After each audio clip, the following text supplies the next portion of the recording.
உங்கள் ஆரோக்கியமே எங்கள் லட்சியம்.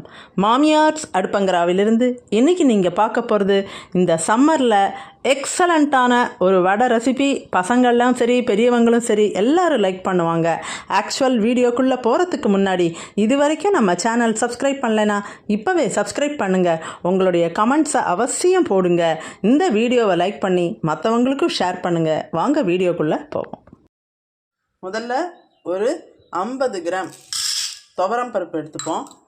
அடுத்தது ஒரு 50 கிராம் கடலைப்பருப்பு. அதுக்கப்புறம் ஒரு 25 கிராம் உளுத்தம்பருப்பு. அதுக்கப்புறம் ஒரு 50 கிராம் பாசிப்பருப்பு. இது நாளையும் நல்லா களைஞ்சிட்டு தேவையான அளவு தண்ணியை விட்டு 2 மணி நேரம் ஊற வைக்க போகிறோம். இப்போ